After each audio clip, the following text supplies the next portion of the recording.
가신 그 길 나도 따라가오. 모든 물과 피를 흘리신 그 길을 나도 가오. 험한 산도 나는 괜찮소. 바다 끝이라도 나는 괜찮소. 죽어가는 저들을 위해 나를 버리길 바라오.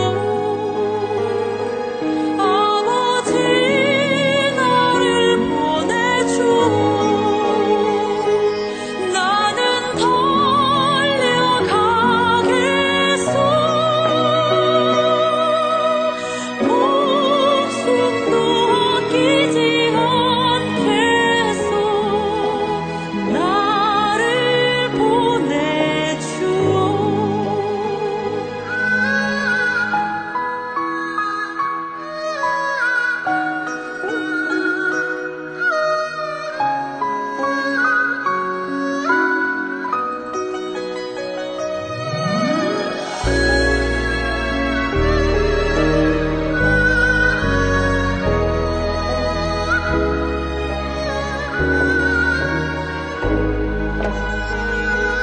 험한 산도 나는 괜찮소.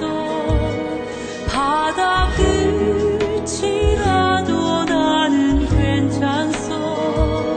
죽어가는 저들을 위해 나를 버리길 바라오. 아버지 나를 보내주오. 나는 달려가겠소.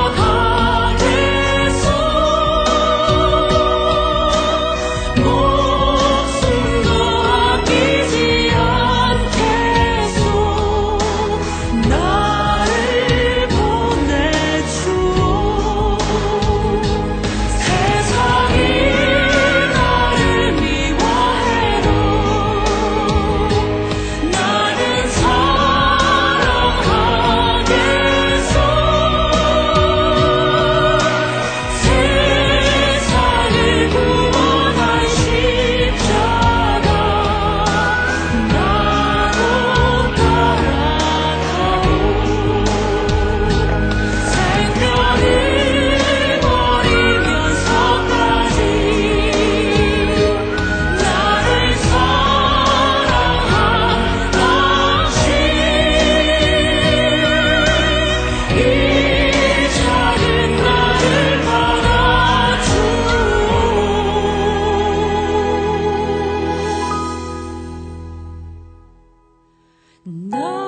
나도 사랑하오.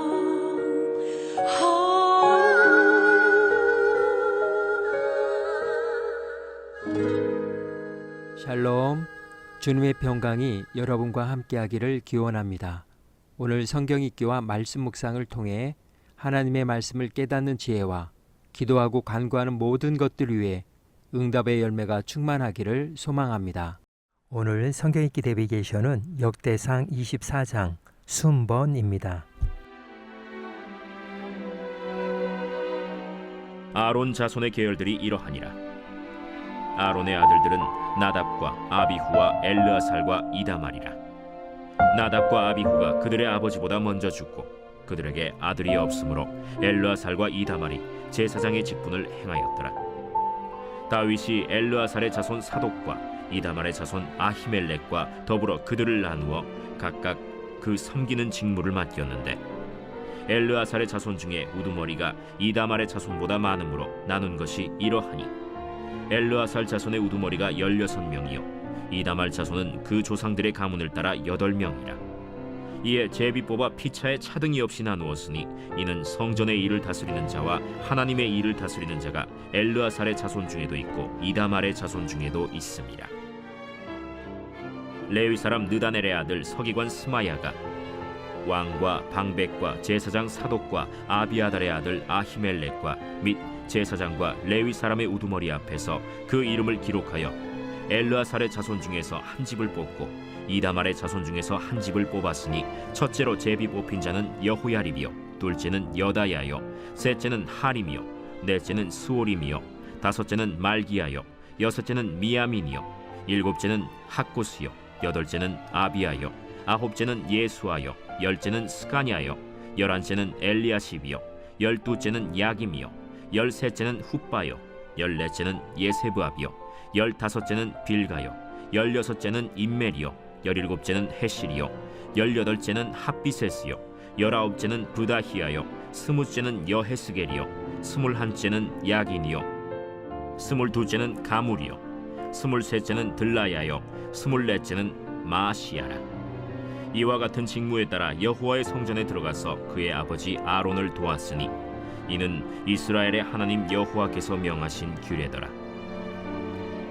레위 자손 중에 남은 자는 이러하니 아므람의 아들들 중에는 수바엘이요 수바엘의 아들들 중에는 예드야며 르하비아에게 이르러는 그의 아들들 중에 우두머리 이시야요 이스할의 아들들 중에는 슬로못이요 슬로못의 아들들 중에는 야하시요 헤브론의 아들들은 장자 여리야와 둘째 아마랴와 셋째 야하시엘과 넷째 여가므암이요 우시엘의 아들들은 미가요 미가의 아들들 중에는 사밀이요 미가의 아우는 이시야라. 이시야의 아들들 중에는 스가랴이며 무라리의 아들들은 마흘리와 무시요 야시야의 아들들은 브노이니 무라리의 자손 야시야에게서 난 자는 브노와 소함과 삭굴과 이브리요 마흘리의 아들 중에는 엘르아살이니 엘르아살은 아들이 없으며 기스에게 이르러는 그의 아들 여라무엘이요 무시의 아들들은 마흘리와 에델과 여리모시니 이는 다 그 조상의 가문에 따라 기록한 레위 자손이라. 이 여러 사람도 다윗 왕과 사독과 아히멜렉과 제사장과 레위 우두머리 앞에서 그들의 형제 아론 자손처럼 제비 뽑혔으니 장자의 가문과 막내 동생의 가문이 다름이 없더라.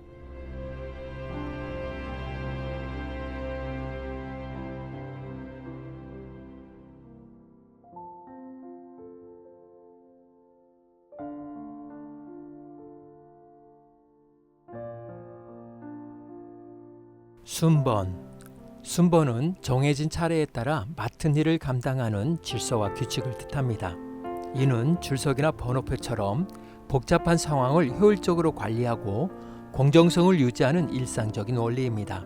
그러나 순번은 단순한 행정적 편의를 넘어 공동체를 원활히 운영하는 기본 원리이자 협력과 조화의 상징이기도 합니다. 오케스트라의 연주자들이 각자 주어진 악보를 제때 따라갈 때 비로소 아름다운 하모니가 이루어지듯 순번은 개인만이 아니라 공동체 전체를 세우는 장치입니다. 성경에서도 순번은 특별한 의미를 지닙니다.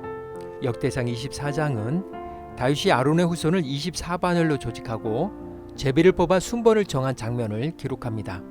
이는 사람의 뜻이나 권력이 아니라 하나님의 주권에 따라 맡은 자리가 정해졌음을 드러냅니다.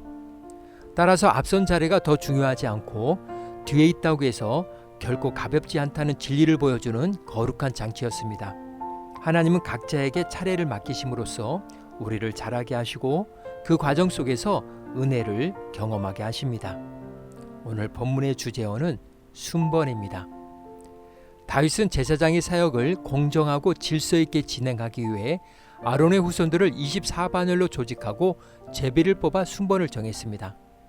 이는 사람이 임의로 정한 것이 아니라 하나님의 주권 아래서 맡겨진 차례였습니다. 예배와 섬김에는 혼란이 아니라 질서가 필요합니다.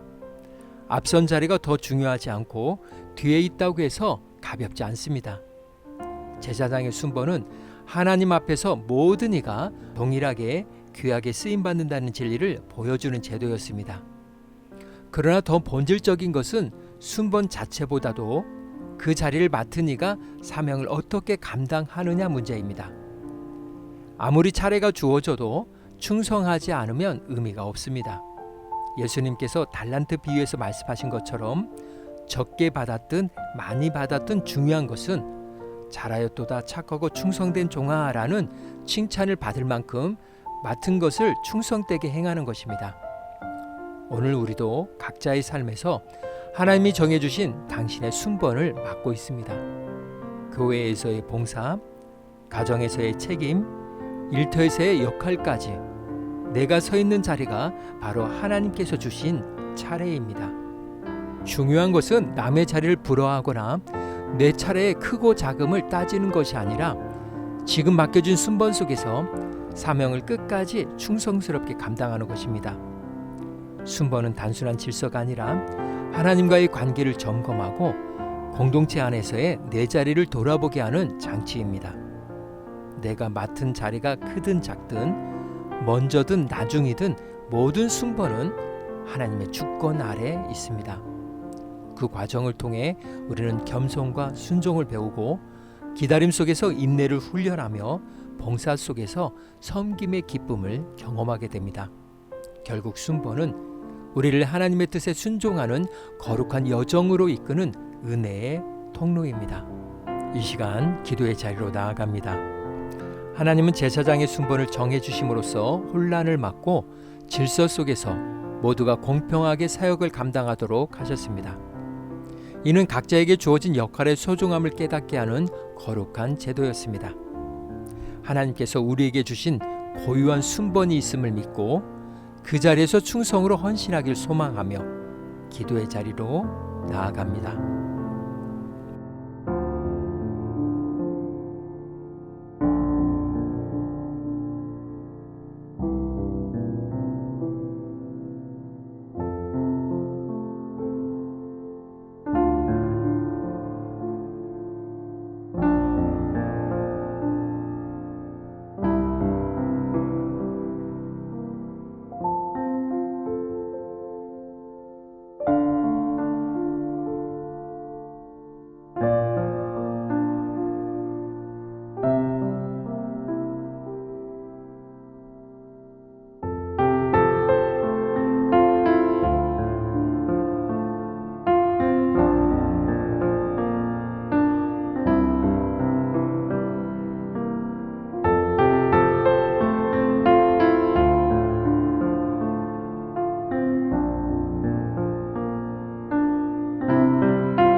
제 삶의 모든 순간이 주님이 주신 순번 위에 있음을 고백합니다. 교회에서 맡은 작은 섬김의 자리든 가정에서 감당하는 책임이든 일터에서의 소명이든 그 크고 작음을 따지지 않고 주님 앞에 신실하게 감당하게 하옵소서.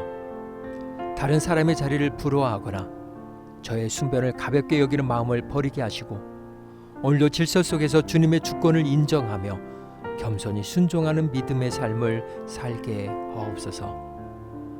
오늘은 이렇게 고백하며 나아갑니다. 주님이 주신 순번을 충성으로 감당하겠습니다. 예수님의 이름으로 기도합니다. 아멘. 이제 음악이 마칠 때까지 자유롭게 기도합니다. 하나님께서 우리의 기도에 귀 기울여 주십니다.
우리의 기도를 들으신 하나님께서 오늘도 동행하십니다. 주님 안에서 성령의 새 역사를 써내려 가시길 축복합니다.